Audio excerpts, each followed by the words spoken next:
दोस्तों जानते हैं देश दुनिया की सिलेक्टेड काम की बहुत ही महत्वपूर्ण सिलेक्टेड खबरों को सिर्फ 10 मिनट में 50 बड़ी खबरों को। लेकिन वीडियो को आगे बढ़ने से पहले अगर आप लोगों ने हमारे चैनल को अब तक सब्सक्राइब नहीं किया तो सब्सक्राइब करके नीचे का बेल आइकन जो प्रेस कीजिए। नए साल के पहले दिन केंद्र सरकार ने किसानों को सौगात देते हुए कई अहम फैसले लिए। 2025 से की पहली कैबिनेट बैठक को पीएम मोदी ने किसानों का समर्पित किया। कल्याण से संबंधित फैसले लिए गए और सबसे बड़ा फैसला प्रधानमंत्री फसल बीमा योजना में 69,515 करोड़ रुपए आवंटन किए गए हैं। इसके साथ ही नवाचार और प्रौद्योगिकी के लिए 800 करोड़ का फंड बनाया गया है। नए साल के अवसर पर एयर इंडिया ने अपने यात्रियों को बड़ा तोहफा दिया। एयर इंडिया घरेलू फ्लाइट में फ्री वाईफाई इंटरनेट शुरू करने वाली पहली भारतीय एयरलाइंस बन गई है।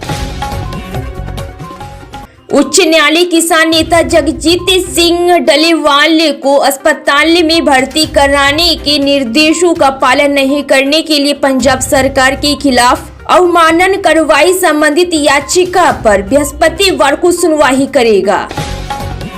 असम के मुख्यमंत्री हिमंत बिस्वा शर्मा ने दावा किया है कि चीन की तरफ से तिब्बत में ब्रह्मपुत्र नदी पर दुनिया के सबसे बड़े बांध के प्रस्तावित निर्माण से असम में नदी के पारिस्थितिकी तंत्र को बड़ा नुकसान पहुंचेगा।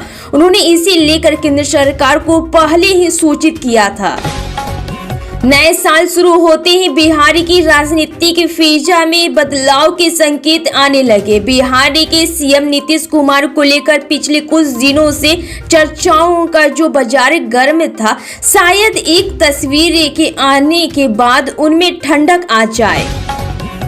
दिल्ली विधानसभा चुनाव 2025 को लेकर देश की राजधानी में राजनीतिक माहौल काफी गरमाया हुआ है। इसी बीच मायावती की बहुजन समाजवादी पार्टी बीएसपी ने आगामी दिल्ली विधानसभा चुनाव के लिए अपनी कमर कस ली है। बीएसपी जल्द ही दिल्ली की 70 विधानसभा सीटों पर उम्मीदवार उतार सकती है।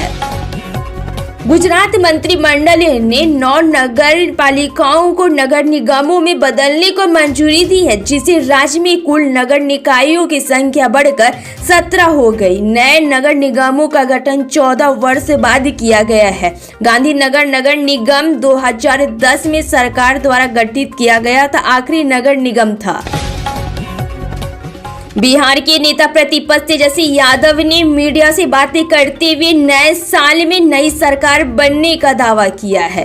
तेजस्वी यादव ने नीतीश कुमार को नए साल की शुभकामनाएं भी दी और कहा कि नए साल में नई सरकार बिहार में बनेगी। उन्होंने कहा कि हम बिहार से बेरोजगारी हटाएंगे, बिहार में शिक्षा व्यवस्था अच्छी करेंगे और बिहार से पलायन रोकेंगे। यही हमारी कामना है और हमें उम्मीद है कि यह करने में हम सभी लोगों के सहयोग से कामयाब भी होंगे। प्रयागराज में आयोजित होने जा रहे महाकुंभ 2025 के लिए कुंभ मेला क्षेत्र में ही सर्वोत्तम स्तरीय की स्वास्थ्य सेवाओं को तैनाती किया गया है और लेकिन यूपी प्रशासन केवल इतनी तैयारी से ही संतुष्ट नहीं है। इसके अलावा प्रयागराज के सही अस्पतालों को भी मेकओवर कर उन्हें बेहतर बना दिया गया है, जिससे किसी आपातकालीन स्थिति में सबकी सहायता की जा सके। दिल्ली के मुख्यमंत्री आतिशी ने उपराज्यपाल विनय कुमार सक्सेना के खिलाफ अपना आरोप दोहराते हुए कहा कि उनकी मंजूरी पर धार्मिक स्थिति राष्ट्र राजधानी में कई मंदिरों को ध्वस्त कर देगी। बिहार विधानसभा में नेता प्रतिपक्ष और आरजेडी के नेता तेजस्वी यादव ने नववर्ष के पहले दिन राज्य के लोगों को पत्र लिखा। उन्होंने इसी पत्र के जरिए कई वादे तो किए, साथ ही कई संभावनाओं को भी रेखांकित किया। उन्होंने बिहार वासियों को नव वर्ष की शुभकामनाएं देते हुए कहा कि व्यवस्था में लगे जंग को अब मिटाना है।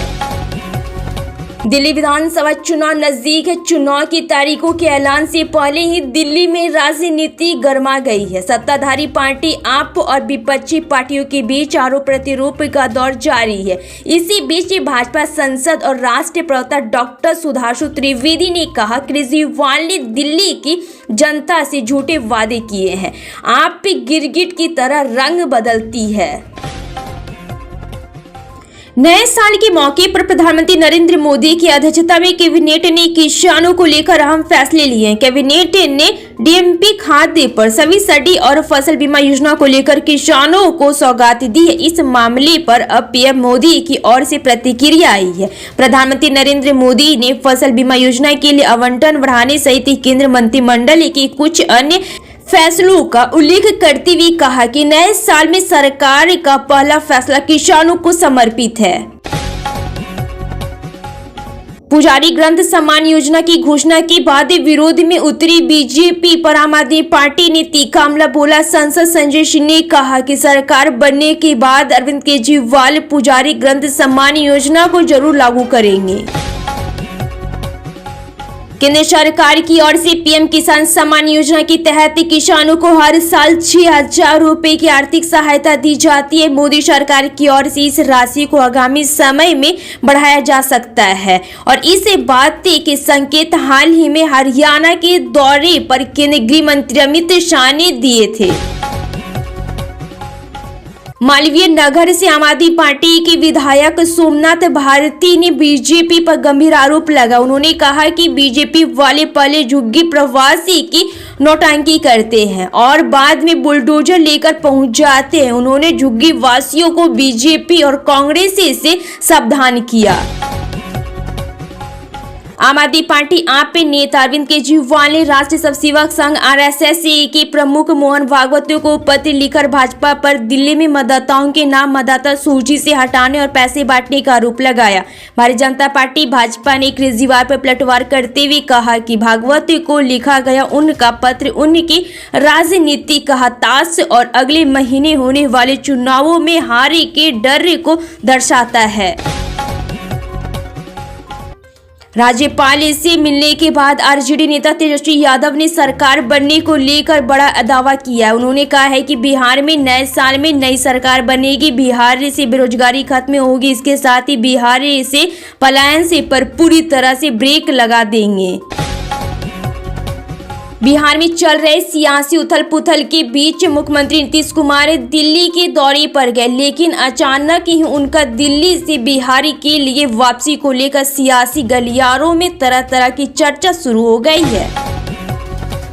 केंद्रीय गृह मंत्री अमित शाह ने हाल ही में हरियाणा के एक दौरे के दौरान किसानों के लिए एक बड़ा वादा किया। शाह के इस बयान ने उम्मीदें बढ़ा दी है कि प्रधानमंत्री किसान सम्मान निधि योजना की राशि में जल्द ही बढ़ोतरी हो सकती है। यह योजना देश भर के किसानों के लिए एक महत्वपूर्ण योजना मानी जाती है, जिसके तहत 6,000 सालाना आर्थिक सहायता सीधे उनके बैंक खाते में 3 किस्तों में दी जाती है।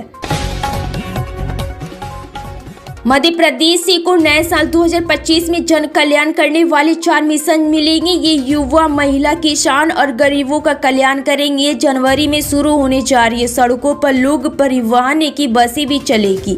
ये ट्रांसपोर्ट सेक्टर में जमे माफियाओं के दब को तोड़कर प्रदेश के अंतिम छोर तक जाएंगे और लोगों को आवागमन की गारंटी देगी। प्रदेश में मौसम का मिजाज बिगड़ा हुआ नजर आ रहा है, जहां लगातार बिगड़ते मौसम के मिजाज के बीच सर्द हवाएं रफ्तार पकड़ रही है। सर्द हवाओं की रफ्तार पकड़ते यह मौसम में ठंडक खुल गई है, जहां कड़ाके की ठंड मध्य प्रदेश के अलग अलग जिलों में असर दिखा रही है। कांग्रेस आगामी 3 जनवरी को सभी ब्लॉक, जिलों और राज्यों के स्तर पर अपना पूर्व निर्धारित जय बापू, जय भीम, जय संविधान अभियान शुरू करेगी। इस अभियान के समापन 26 जनवरी को बाबा साहेब भीमराव अंबेडकर के जन्मस्थली महू, मध्य प्रदेश में एक जनसभा के साथ होगा। केंद्रीय कृषि मंत्री शिवराज सिंह चौहान ने बुधवार को कहा कि सरकार पंजाब हरियाणा सीमा पर जारी किसानों के विरोध को लेकर सुप्रीम कोर्ट के फैसले का पालन करेंगी और इसके अनुसार उचित कदम उठाएंगी।